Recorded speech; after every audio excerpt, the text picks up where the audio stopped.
Alright, good morning mga master. Bali, gagawin natin ngayon is magbubuo tayo ngayon rito ng hanging cabinet.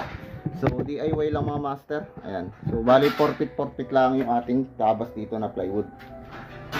Okay. So, bali mga master, ito ay tinabas ko ng 4 feet and then mga 2 feet. 1 feet para di sayang yung ating plywood. Saktuhan lang. Kasi ang haba ng plywood natin, lapad is 4 feet at 8 feet. Yan.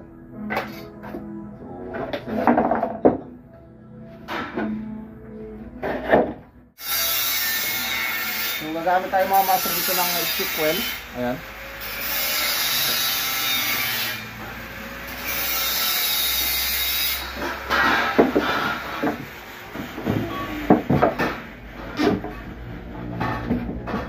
Then yung gagamitin natin dito ay finishing na pako na dos are. So pag snipe finishing, wala yung ulog kasi rito sa ibabaw. Okay. Ito muna buuin natin. Lagyan siya ng stick well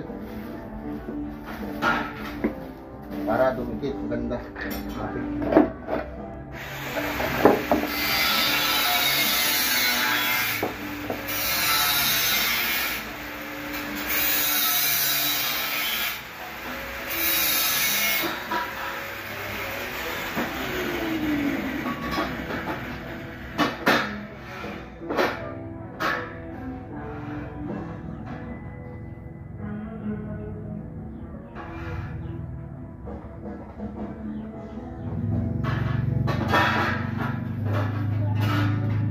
Okay. Sasakto mo lang siya rito.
Natin. Yan.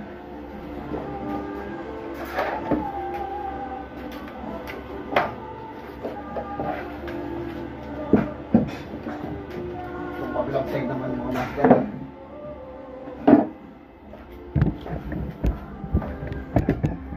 So, lagyan ulit tayo siya ng stick well.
Alright mga master, bali tapos ko na i-fix dito yung ating ano, pang ibabaw natin. So yung kasunod naman sa second layer.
Okay, so sa kabilang side naman tayo mga master.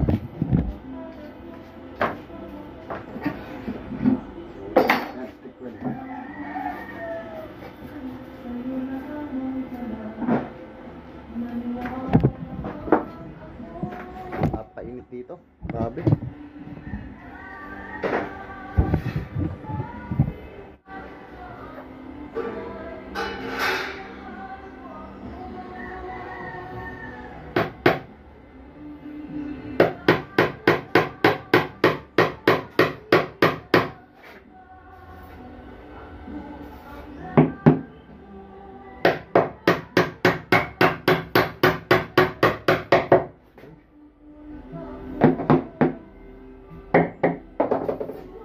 Tapos na to.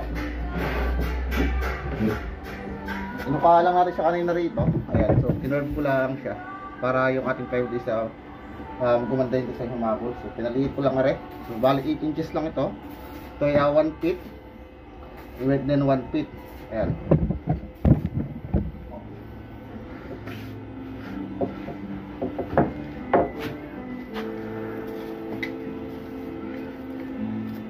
So ito.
Alright mga master, so bali katatapos ko lang buuin tong ating ginagawang cabinet. So DIY.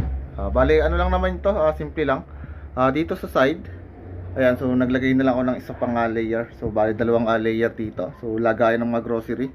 Then dito sa gitna, so wala na akong nilagay division dyan kasi baka mamaya isa meron tayong ilagay dyan na malaking item.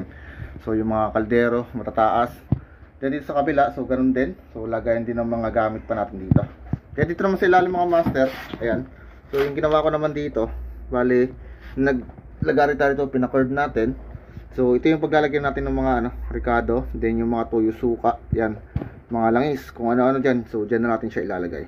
Okay, so bali yan na yun sa wala pang takip.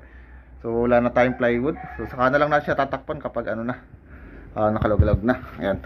Then nasa likod naman mga master, so bali tinapalan ko siya ng 1/4 na, ayan, So 1/4 na plywood. Ayan, so dinikit ko lang siya din eh. Ayan, mga master. So tapal-tapal lang tayo. So gumamit lang ako rito ng una na na pako. Ayan. Then, ayan na natin ito na pala. Okay, so yun lang muna mga master. So maraming salamat po.